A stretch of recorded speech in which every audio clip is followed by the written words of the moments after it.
Hi, welcome to the S.H.O.P, the Social Hub of Positivity, and actually we are in the S.H.O.P today with one of our wonderful volunteers, but not just a wonderful volunteer, also a wonderful artiste and multimedia as well, because you're going to see in a minute the bottles, the glasses and the other various things you do. You're going to be as if I'm going to say something untoward. I swear to you, I promise.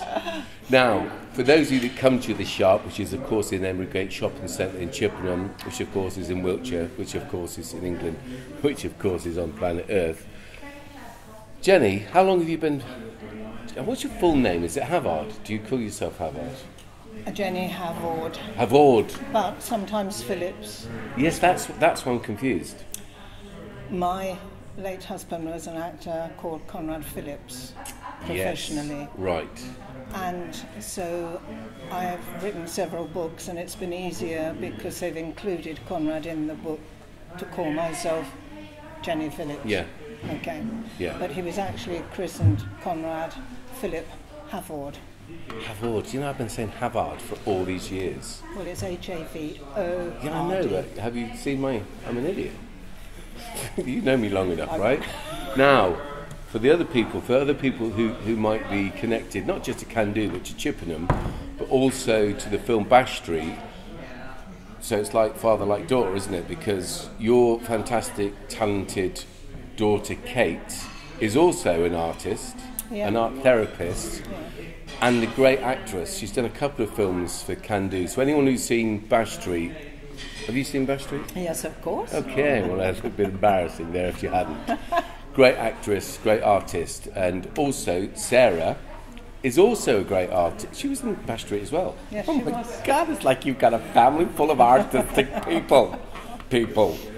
A great artist, and various posters over the years for Can Do, and beautiful as well. Do you know the ones I'm talking about? I'll show you when we get back to the office if you don't know. But they stand out for their absolute originality and beauty. As do you, my darling, and your daughters. Flattery will get you everywhere. It depends where you want to get. Because if you're only going to Cannes, I'm getting off here. Anyhow, so, how long have you been doing art? Ever since I could pick up a paintbrush, basically, I should think. So, I gravitated right from very small. And my dad encouraged it a lot. And bought me my first set of oil paints at about the age of 12 and canvases, so all my life basically. Yeah, so for about 20 years then? Plus, give or take a year or two. Because I'm a big fan, as you know. I think you'll find that there's one that's got a Solstein in the background. Okay, we shan't say who that's for, but that's a very I love that. But I love so much of it. We've got other art. You've got to come into the S.H.O.P to see this firsthand and to meet this wonderful person. So you've been doing it since about 12. Yeah. Have you exhibited before? In France. Oh, parlez-vous. I lived in France for 20 years. Wow. And so I had exhibitions there, and I had exhibitions in various banks in France as well. That's a euphemism for bank robbers. That's really why she changed her name. The Interpol want her as Jennie the cat. Credit Agricole is the bank I'm thinking of. Yeah, so you did... Yeah, and various places around France, Wicked. So why, other than it's a lovely country, why did you move to France? We'd always gone camping with the girls when they were small, and then Conrad did a series for Robert Halmy Productions, American organisation, that were going to do a remake of William Tell, which they called Crossbow. And Conrad was invited along originally just to come in and do a couple of episodes with the new William Tell, and ended up doing 15 episodes, and it was shot all over France, only France. Right. And we ended up, to cut the story short, we bought a barn. What you do? And converted it into an amazing house. Fantastic. So because wasn't Conrad the original... He was the original William Tell. So for you teenagers out there, William Tell, it will be on. You can see it on various things, can't you? But I bet you can see it on YouTube and stuff. There'll be all stuff. Yeah. And of course, Fawlty Towers, that episode of Fawlty Towers? Yes, he was in the wedding party of Fawlty Towers, only made a dozen. I was going to say, it's not hard to find because there is only 12 of them. That's right. And that's how significant that was, that he did that, because everyone can refer to that. Yeah. Young or old, that's quite a famous, still a famous thing. So you've exhibited in France. Have you exhibited in England before? No.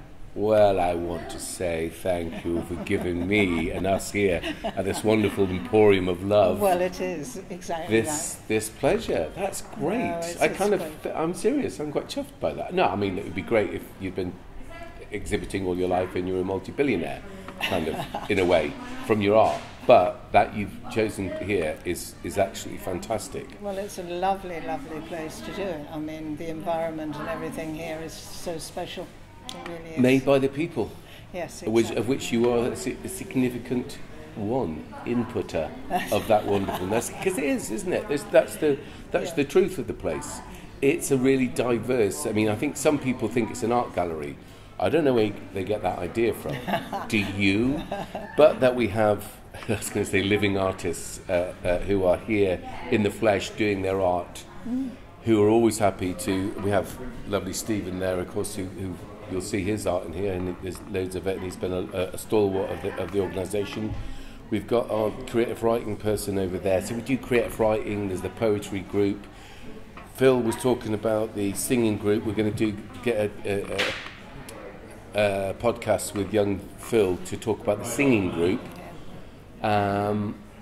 Well, it's like a huge family. It's multicultural family here. It's brilliant. It is, isn't it? It is. It's very hard to describe, but what's always great is when I meet people around Chippenham and further afield. If they know Chippenham at all, if they've been here, they'll know Can Do by this place, which is fantastic. But of course, as you know, we work right across the community. We work with young and old. Mainly people who have got a variety of challenges, particularly in our complementary education programme. Yeah. So, excuse me while I explode with air. I don't know if it's air, it could be anything. So, depending on how the portal they come in at, some will know us for films, or some people will know us for festivals, actually. Yeah. Because, as you know, you actually came to Minty, didn't you? Yes, I did. You wonderful. She's great. Yeah. I mean, come on. Hey, we should exhibit at Minty next year. Well, there you go. Do you not think? Yeah. Why not? Yeah. We both said why not at the same time. Now, here's the thing. So we're going to, that wonderful set of directors and organisers over at Minty, we're gonna dedicate the Friday night to Pride.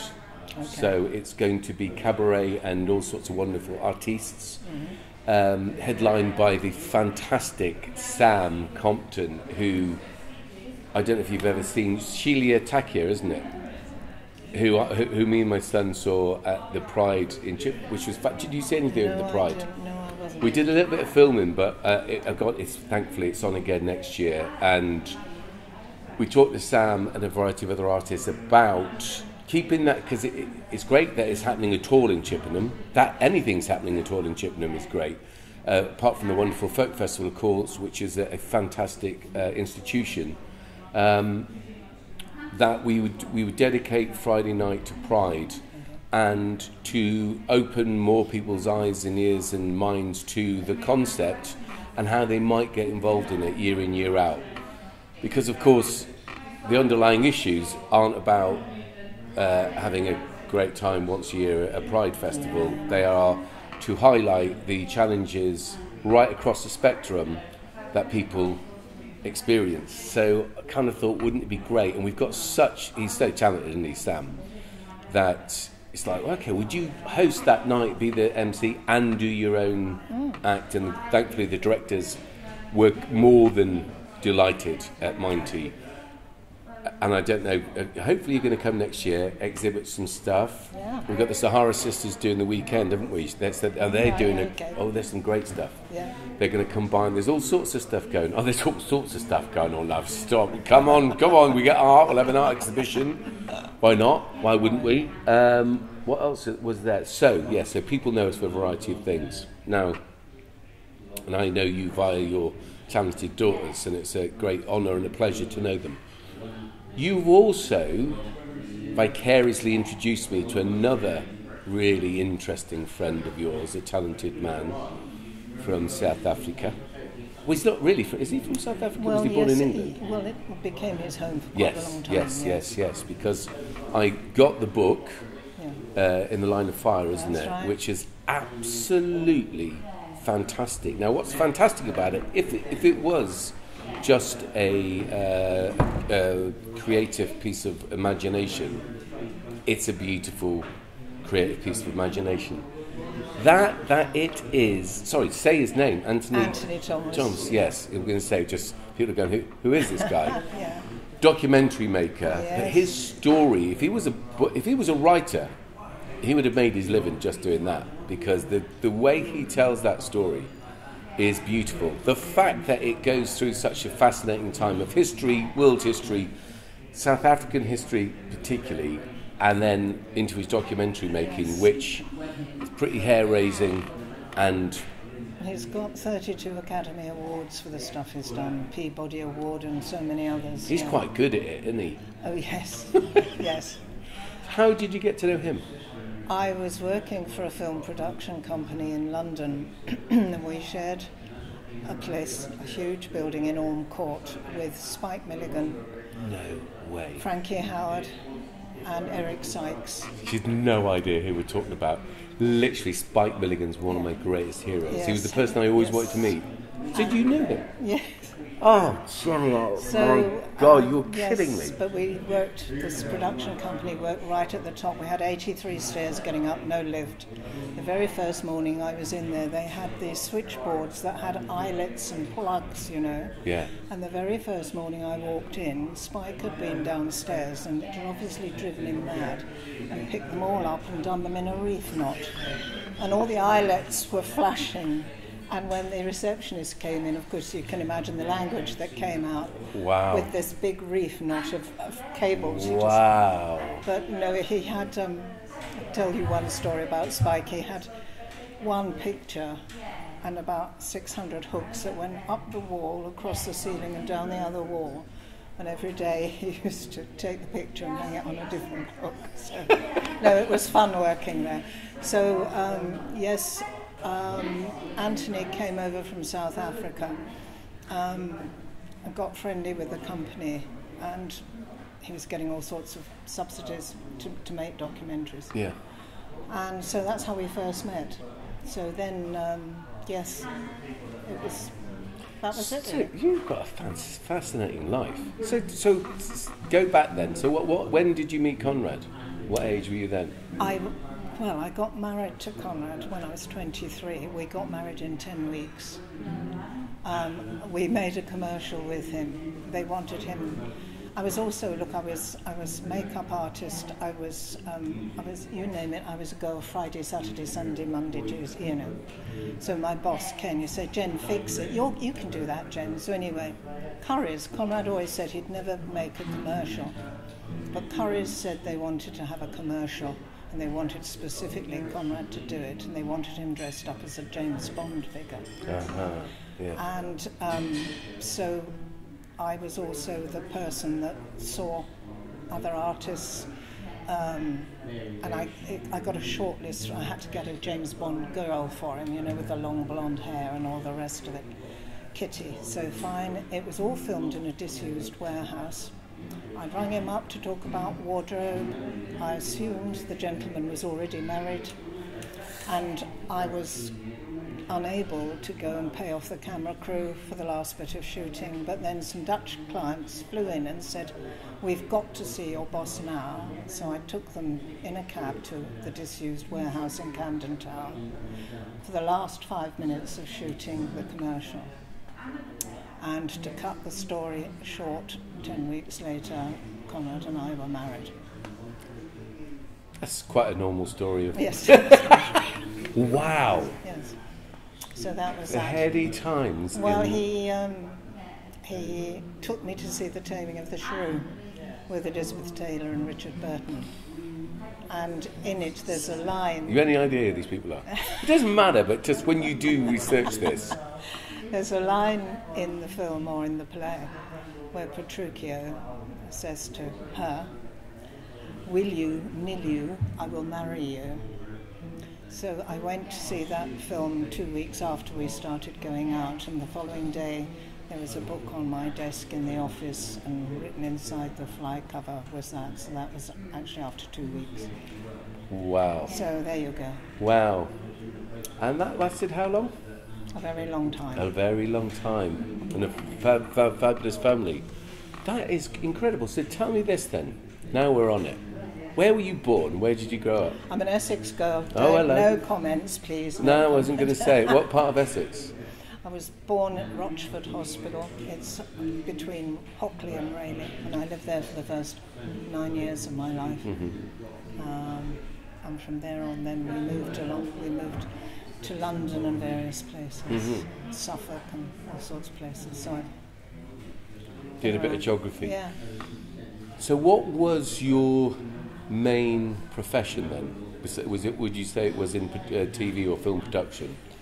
Yes, I think so. Basically, yeah. I mean, I worked for a documentary company. Yeah. They put an advert in the paper. I used to look in the paper then for a job, and it said, "Girl Friday wanted to work in a cupboard." So I thought that sounds about right. So I went along and got the job for that, and I was in that place for about 2.5 years. Presumably not in a cupboard, right? Just no, yes. It was almost. Yeah. Wow. And then I got headhunted. I worked in advertising for 2.5 years, and I worked at the Reader's Digest. It was always like 2.5 years. Yeah. So Reader's Digest in Berkeley Square. Yeah. So been a lot of fun. Yeah. Fantastic. So when you got married, was Conrad doing William Tell, or had he done it? No, that was done before my time. Before your time, Yeah. right? Of course, right. So he went then to France.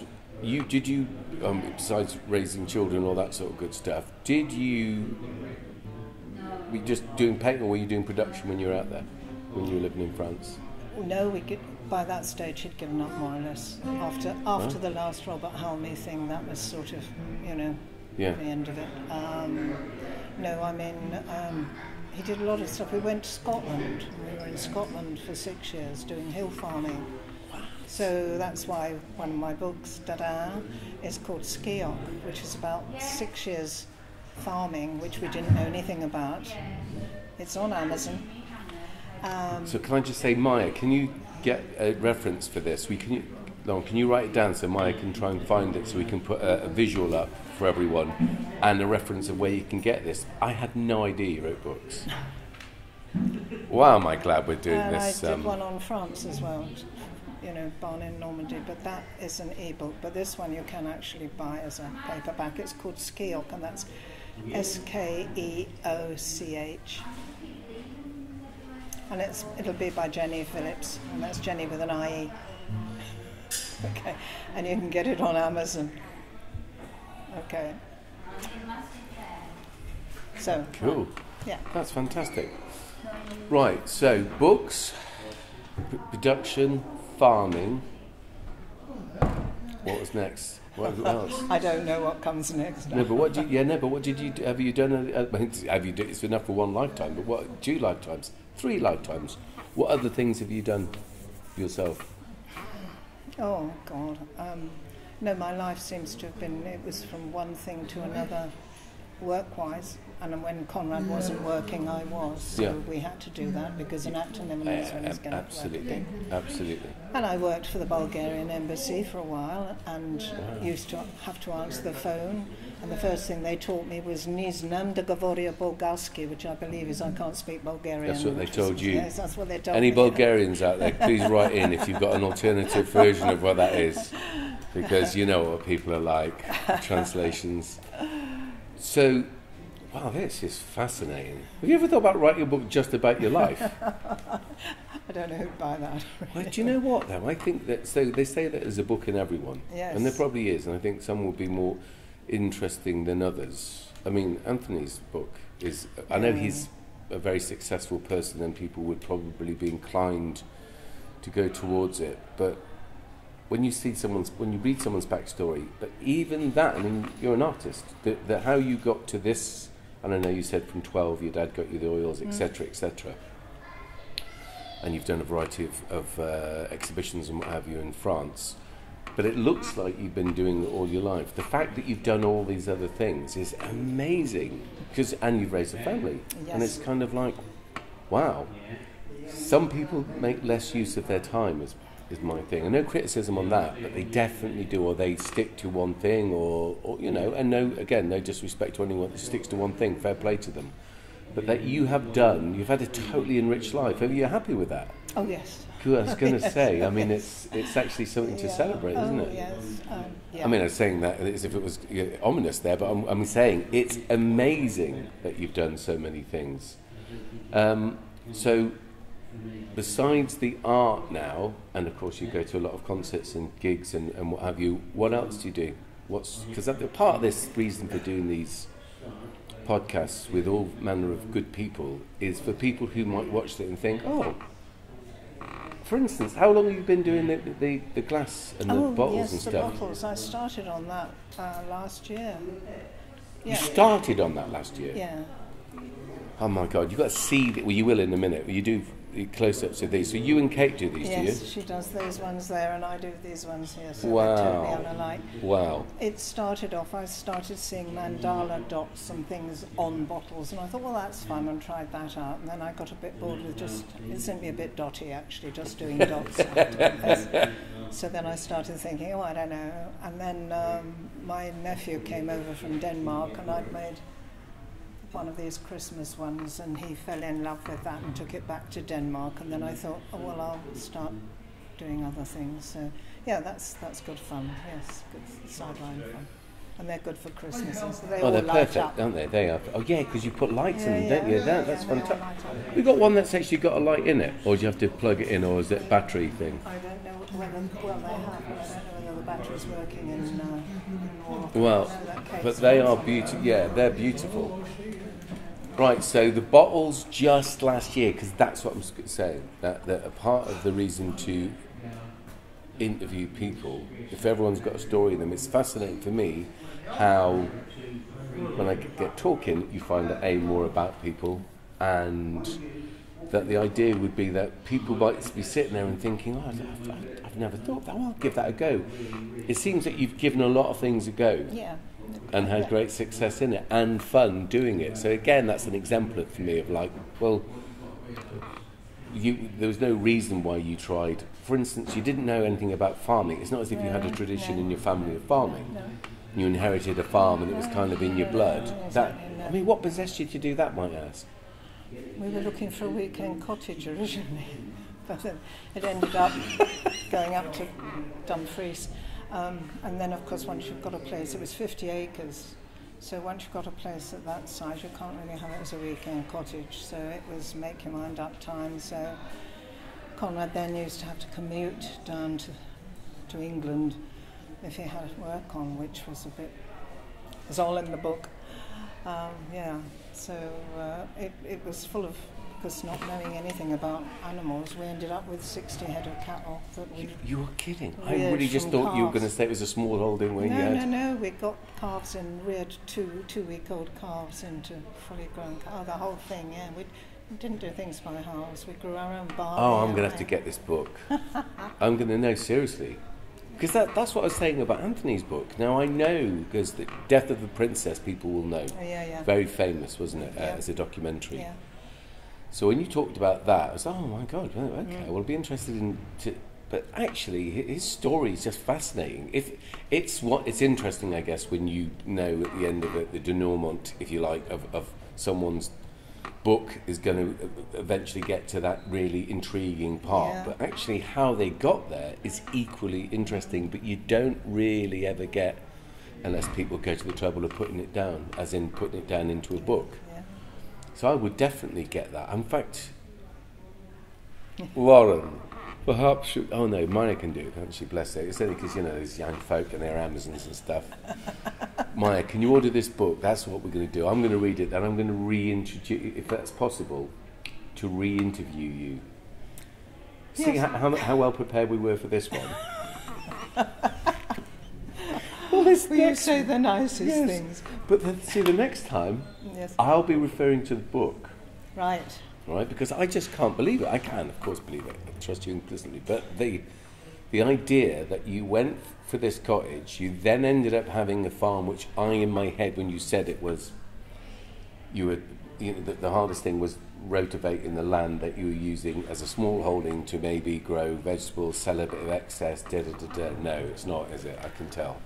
You don't do things by half, do you? No, darling. No. Well, that's kind of good. I admire that about you, to be fair. Right, okay then. So I'm going to, Maya, please get that up on screen so we can sit, so the rest of the good people can see it. I'm going to get it. You know, I've become a reader since I met you. You get books. I love books, but I very rarely get a chance to. Make the opportunity. That's an absurd thing to say. Get a chance. Spend enough time watching stuff on television and YouTube, etc. Right. Anything else that you've got coming up, or Kate's got coming up, that you want to publicise to the good people of Not Wiltshire? at the moment. The other thing I do, by the way, is resin. What?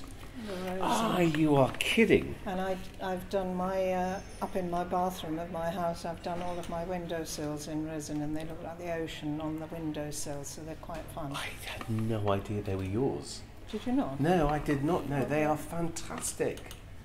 I'm a big fan of yours, aren't I? I'm just like a big fan. Right, you've got to spend some time filming them, because I didn't know they were you are Did funny. you not? No, Oh, right. they're amazing. Oh, thank you. Ladies and gentlemen, you know what I'm saying? You've got to give some a go. Have a look at this. Can you film all this now? And we'll come back to this. We'll come back to this at a later date. Okay. So this will go out in 2 weeks' time, won't it? Because we've got. In 2 weeks' time, when it goes out, people are going, what's he saying? It's going out in 2 weeks' time. It's today. It's today. Hello, everyone. We're now in 2 weeks' time. It's good. How do you feel? Time travels when you're having fun. Jenny, you're an absolute star. Thank you. I thank you for everything you do at the Can-Do Shop. Thank you for your beautiful art. And I know someone's going to love that painting who I bought that for. This is fantastic. They're fantastic. That is amazing. I just blown my mind because I didn't know they were yours. I didn't even know what they were doing. Well, I only started that last year as well. Oh, get lost. Hey? Makes you sick. Well, it doesn't, though. You're very inspirational. Ladies and gentlemen, and boys and girls and everyone else of all the denominations, Jennie Havord. Yes. Did I say it right? You did. Thank you so much. You're a wonderful thing. That's a wrap. Spinning at 1,000 miles an hour, just another speck in the cosmic